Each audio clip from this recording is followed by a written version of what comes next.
Thanks for tuning in. If you've never been here, once again, my name is Dom, and this is the A to Your Heart.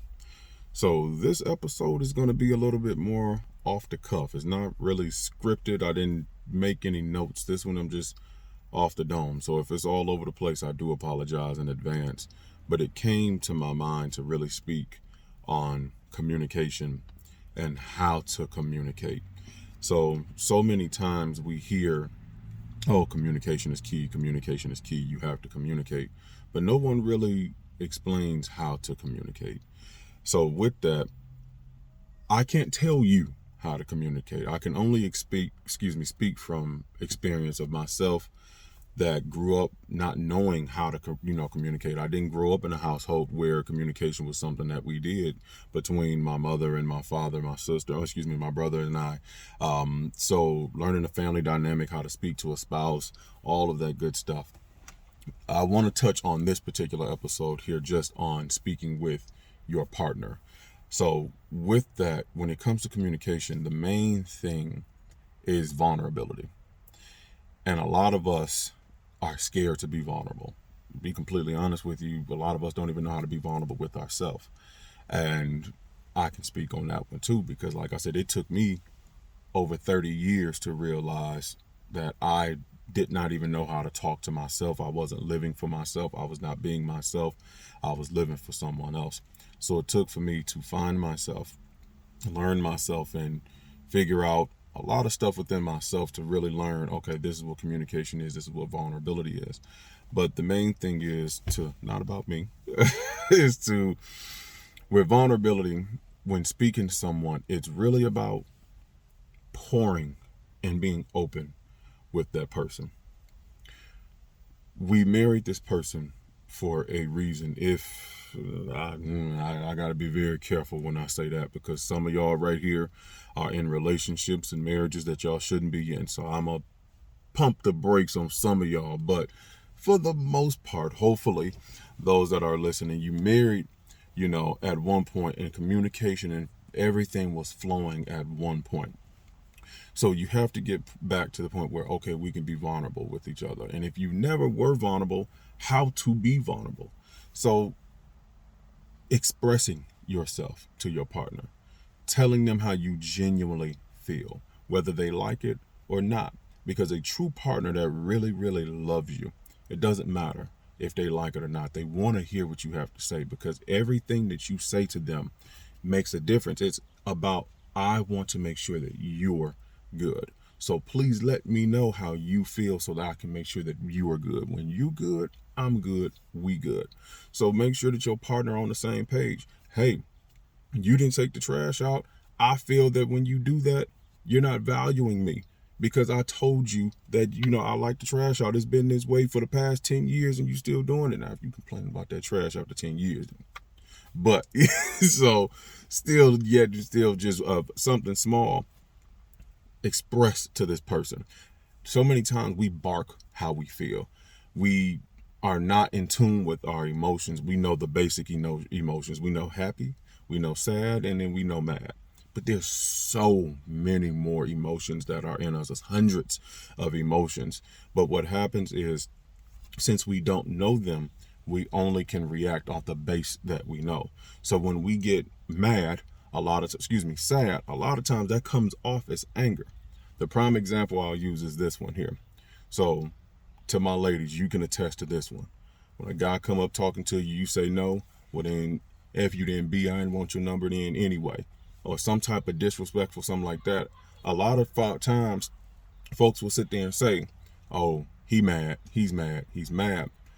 When that's just the surface. Everything with everyone is always deeper. Yes, on the surface, he's mad. That's what it looks like, because he's projecting anger.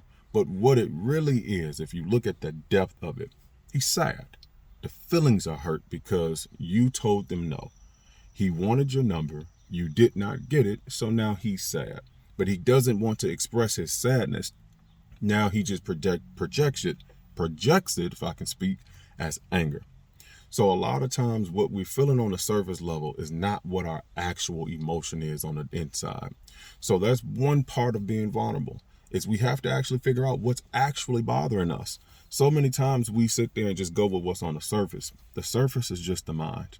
We don't want to listen to our mind because our mind will set us up for failure. Always go for the heart. The heart is what's going to tell you, oh, I feel this way, I feel this way. And even if you don't know how to really express it, just try. Spit it out. Well, I'm angry. Okay. And then the next question from a caring partner. Now, partners, if you're listening, you got to do this part. Okay, well, what are you angry about? Not, oh, why are you angry now? No, that's never going to get any, you're not resolving anything that way. You have to say and genuinely care to, okay, well, hold on, babe. What's wrong? Why are you mad? Well, I'm mad because this, blah, blah, blah, blah, blah, blah. Oh, hold on. And then once you get to listen, you're like, hold on, what? You're not really mad. You just actually, you feeling this way, you feeling that way. Okay, let me help you out for this way. Oh, I'm mad because you spend more time at work than you do as, that's not, you feel lonely. That's not really anger. That's sadness. You're sad, you want me home more. So a lot of times we need to just listen to what our spouses are saying. And for those that do have a spouse that does tell them, you got to do a better job at listening. Because me, I am guilty. I had a wife. Let me not say that. My wife now, even in the past, when I say had, before, when I was a horrible person, she would tell me, I feel this way, and it went in this ear and straight out that, it didn't even go in the ear, it went around the head. I was like, I ain't listening to this, whatever. Girl, bye. So when it got to the point where it was like, oh, now I hear you. You have an issue with this, and now I actually care about the issue. Okay, this is that. How can we work this out? What can we do to make sure that this, doesn't happen again? Even a lot of times in our arguments, what happens at time when we argue is so many times people are just arguing to say their point. Oh, what I feel is this, and you need to agree with me. No, you don't always have to agree in an argument. That's why you're arguing in the first place, is because there's a difference of opinion.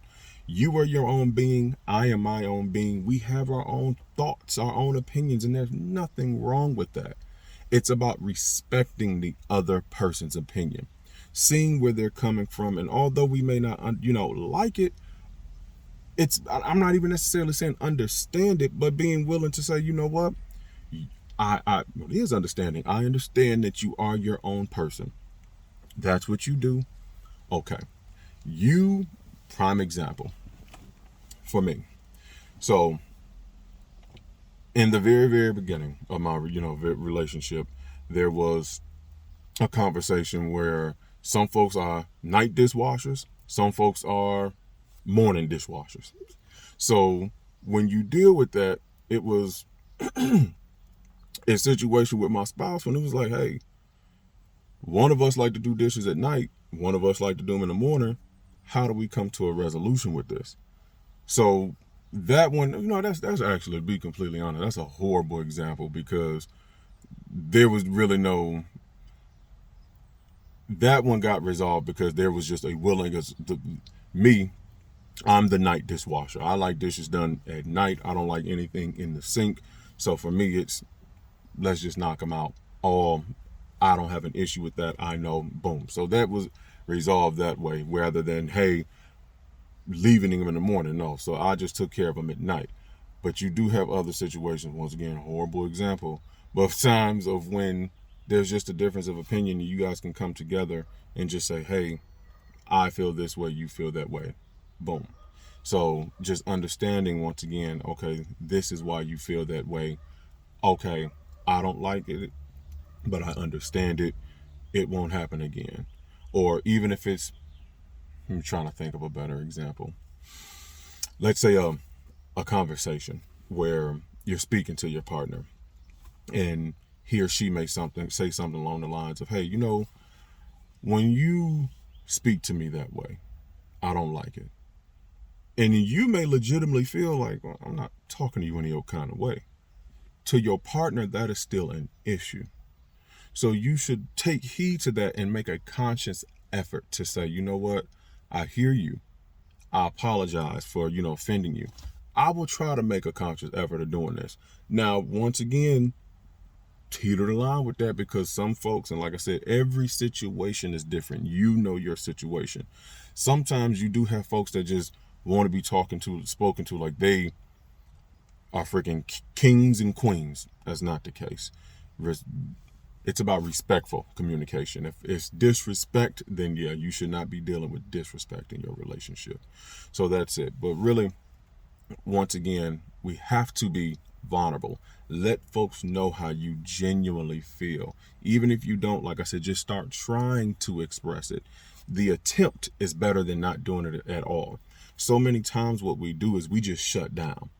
We'll have something happen and we just shut down, and then that compounds inside of us, and then it boom, everyone has a boiling point. There's only so much that everyone can take. So it's very, very, very important that you don't allow yourself to get to that boiling point. Speak on the issues when it happens.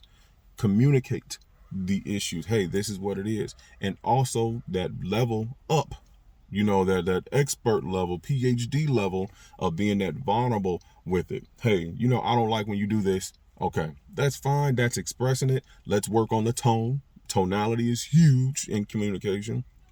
How you're actually talking, and then that ability, that step up expert level to say, hey, this is why I don't like it. So that's that. I don't want to take up too much of your time. I just really want to say we have to, please, please, please work on that communication within ourselves. Be vulnerable with ourselves, open and communicate with our spouses, our partners, family members, whoever the case may be, so that we can start living more healthy and productive lives with one another. If anything, thank you for tuning in once again. I appreciate it. Like, comment, subscribe, and once again, thank you.